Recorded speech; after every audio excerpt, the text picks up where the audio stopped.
aware that if somebody reaches out to you before you reach out to them, either via email or telephone, that could be a scam. So you want to initiate the donation. You want to find the site that represents a charity or a cause that you really care about. So if somebody is calling you unsolicited, really be aware that that's a red flag.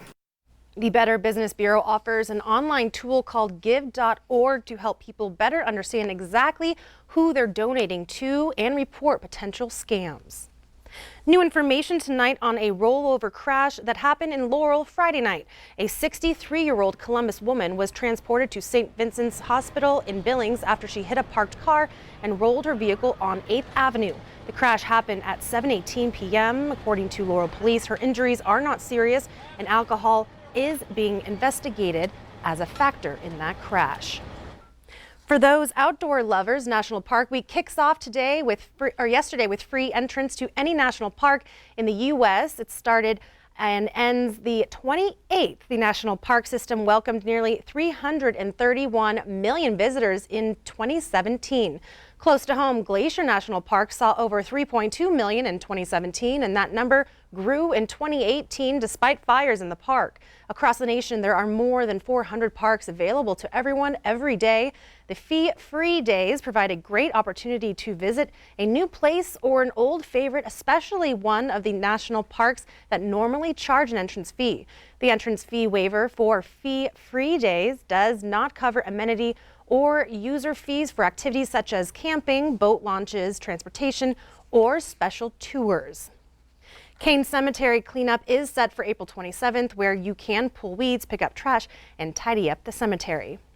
Easter Sunday is upon us. All around the Magic City, there were multiple Easter egg hunts bringing people together to celebrate this delicious holiday. One hunt took place bright and early this morning at the Beartooth Harley-Davidson store on Frontage Road. With food, a visit from the Easter Bunny, face painting, and tons of candy, filled eggs. Hundreds of people gathered to bring the holiday to life for all of the children.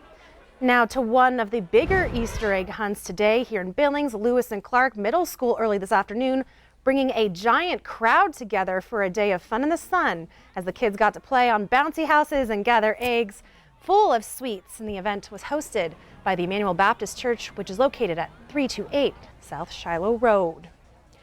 Now turning to weather, joining me is Rob Griggs, and the kids were out to play today, but is that going to stick around, that weather outside? Yeah, I think it's a good idea the kids were out going after the eggs today, because tomorrow it might be a bit difficult with some of the rain that we have moving into the area, and we just really lucked out with a nice little stretch of weather today. Let me show you what's happening across the state in the area here. As you can see, Zoe, the showers are pretty concentrated in central northern Montana, from Lewistown up over to Great Falls, Cutbank, and Havre, and we're going to see these showers actually increase as we go through the night. Wind right now isn't much of an issue, and that's kind of nice after a couple of windy days, but we do have some winds blowing right now from the north or in northerly direction, 16 to 20 miles an hour in and around the Billings area and a little further out east. So the big question, what's up for Easter Sunday? Well, I just happen to have that news handy for you.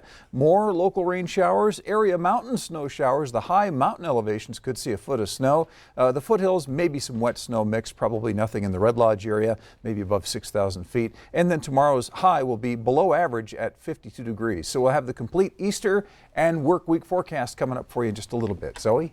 All right, thanks, Rob. A Skyview sophomore got the chance to meet some ranking Montana politicians after she won the Montana Teenpreneur Challenge. Catherine Browder and her business 406 Lips rose to the top out of about 87 participants. Catherine creates lip balm holders made out of cute fabrics.